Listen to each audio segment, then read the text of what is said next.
Saludos, os doy la bienvenida a este vuestro canal. Bueno, hoy me gustaría hablar de Jonathan Swift, de su libro Los viajes de Gulliver. Bueno, como os había comentado en el vídeo anterior sobre Crimen y Castigo de Dostoyevsky, estaba preparando un vídeo sobre las diferencias y similitudes entre Tolstói y Dostoyevsky, ¿no? Especialmente en su crítica social, ¿no? Entonces había pensado que las cosas que dice Jonathan Swift muchos años antes, en su libro Los viajes de Gulliver, la crítica que él hace, está un poco en relación con lo que ellos dicen, ¿no? Bueno, Los viajes de Gulliver es una fábula sombría y despiadada contra el género humano, etcétera, etcétera, ¿no? Así se presenta en esta edición de Los viajes de Gulliver del año 1984 de la editorial Forum, traducido por traducido por eh,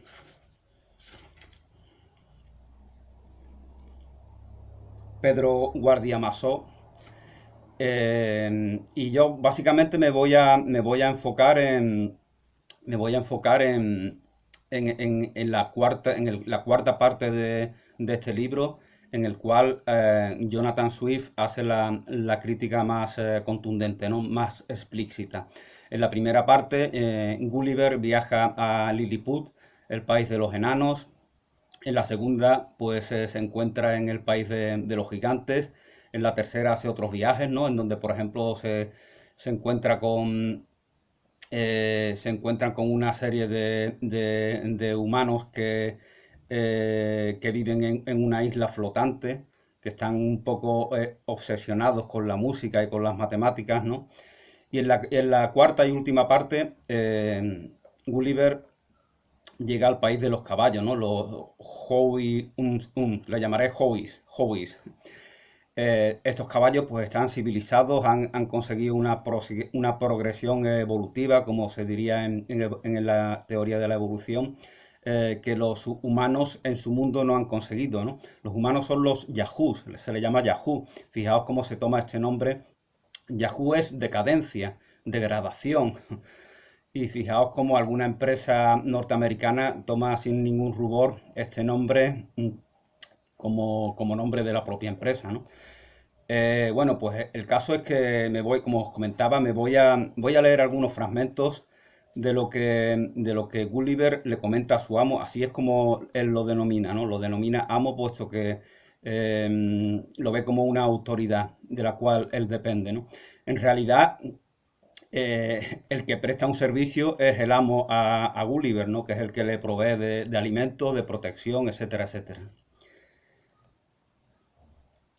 En el capítulo 4 de esta última parte, de esta cuarta parte, del el viaje al país de los Howie Hums, nos habla Jonathan Swift de las nociones de verdad y mentira de los Howies.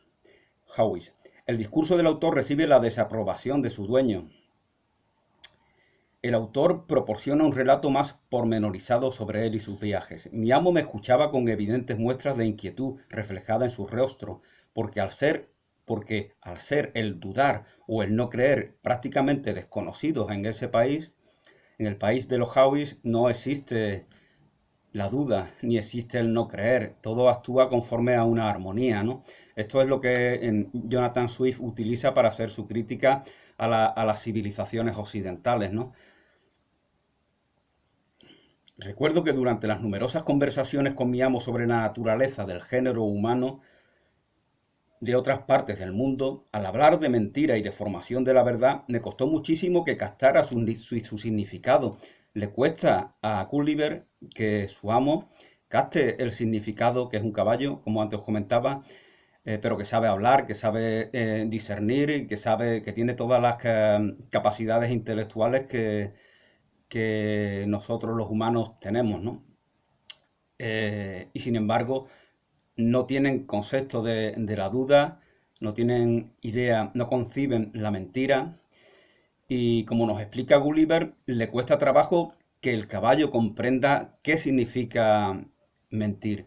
porque como el propio caballo curiosamente explica, puesto que hemos creado el lenguaje, estos códigos comunicativos, los hemos creado como la palabra de la cual hago uso yo ahora, los hemos creado para comunicarnos, como hemos concebido, inventado, fabricado esta herramienta para comunicarnos, ¿qué sentido tiene concebir la mentira cuando la mentira es una barrera para la comunicación? Entonces, fijaos cómo piensan ellos, cómo piensan estos caballos. No pueden concebir la mentira puesto que hemos inventado en nuestra evolución, en nuestra progresión evolutiva, hemos inventado este lenguaje hablado, por ejemplo, para comunicarnos, para que yo me comunique contigo, para que tú te comunicas conmigo. Si nos mentimos, entonces eso contradice nuestra voluntad de crear esta herramienta. Porque puesto que la mentira es una barrera para la comunicación, ¿para qué queremos comunicarnos si vamos a mentirnos? Así es como lo ve el caballo, ¿no? Este era su modo de pensar. Por el uso de la palabra nos comunicamos y recibimos información sobre los acontecimientos. Ahora bien, si el que habla dice la cosa que no es, si aquel que habla dice la cosa que no es, traiciona a la esencia misma del lenguaje. Pues no se puede afirmar que le entiendo. Antes bien, estoy tan lejos de recibir la información que me deja en un estado peor que el de la ignorancia, ya que soy inducido a creer que blanco y corto, algo que es blanco y corto, algo que realmente es negro y largo, ¿no? Por ejemplo. Entonces estas eran las nociones sobre la mentira, que en las sociedades humanas se ha normalizado. Incluso es a través de la mentira como las personas intentan progresar, ¿no? Ahí, este es el fundamento de la crítica que hace Jonathan Swift sobre las sociedades occidentales, ¿no?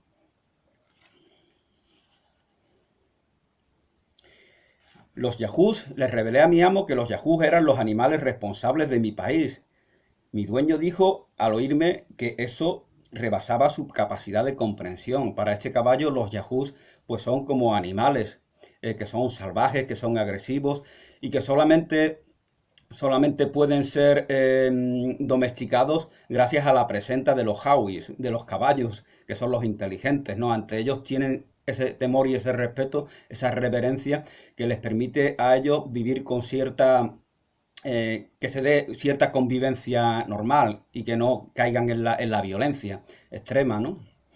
Entonces para estos caballos es imposible concebir que estos yahoos violentos, resentidos, reaccionarios, puedan organizar una sociedad y sean ellos los que dominen, los que rijan en esa sociedad y que los demás animales estén sometidos a ellos. Bueno, vemos aquí Jonathan Swift, lógicamente, también aprovecha para denunciar el maltrato animal que está normalizado, ¿no? Fijaos que los miles y miles y miles de caballos en esa época en la cual aún no existían los vehículos a motor, eran maltratados, ¿no? De hecho lo siguen siendo. Eran maltratados y explotados, sustrayéndolos de su estado natural salvaje, ¿no? Y también Jonathan Swift quiere rendir un homenaje a esa nobleza, a esa lealtad, a esa fidelidad que tienen estos animales, ¿no? Tanto los caballos como otros animales domésticos como pueden ser los perros, ¿no? Él les quiere rendir ese homenaje y más o menos él en una creación imaginaria imagina cómo podrían ser ellos si pensaran, si sintieran, si actuaran, si se comportaran a la manera en la que lo hacemos los seres humanos. Y según su conclusión, por eso quizá tiene fama de misántropo, según su conclusión, serían mucho mejores de lo que nosotros somos. Bueno, este misántropo, Jonathan Swift, según leí en algún artículo hace algunas semanas, donaba la tercera parte de sus ingresos, lo donaba a las personas desfavorecidas, ¿no? Fijaos como hoy en día políticos y empresarios que donan una pequeñísima parte de sus ganancias a los desfavorecidos, cómo lo anuncian en toda la prensa y Pues Jonathan Swift tiene fama de misántropo a pesar de que parece ser que gran parte de sus ingresos los donaba para las personas desfavorecidas, ¿no? Yo quiero si eso es un misántropo, pues que vivan los misántropos, ¿no? Bueno, como nos comentaba Gulliver, cuando le revelé que los yahoos eran los animales responsables de mi país, mi dueño dijo que esto rebasaba su capacidad de comprensión y deseó saber si había hounds, es decir, caballos, entre nosotros y en qué se les empleaba. Le dije que eran muy numerosos, pastaban por las praderas en verano y se guarecían en casas durante el invierno. Se los alimentaba de forraje y avena y los criados yahoos se cuidaban de cepillarlos, peinarlos, las crines, cuidarle los cascos, prepararle su sustento y arreglar sus lechos. Te entiendo perfectamente, dijo mi dueño. Resulta evidente, después de todo esto, que por más racionales que pretendan ser los yahoos, fijaos lo que dice aquí el caballo, por más racionales que pretendan ser los yahoos, los hawis son sus amos. Desearía de corazón que nuestros yahoos fuesen igualmente dóciles. Rogué a su honor que me excusase de seguir el relato, rogué a su honor que me excusase, dice Gulliver, de seguir el relato, pues estaba convencido que el resto le sería muy desagradable. Bueno, y de momento lo voy a dejar aquí. Ya creo que la crítica contundente está explícitamente realizada. Gracias y hasta una nueva oportunidad.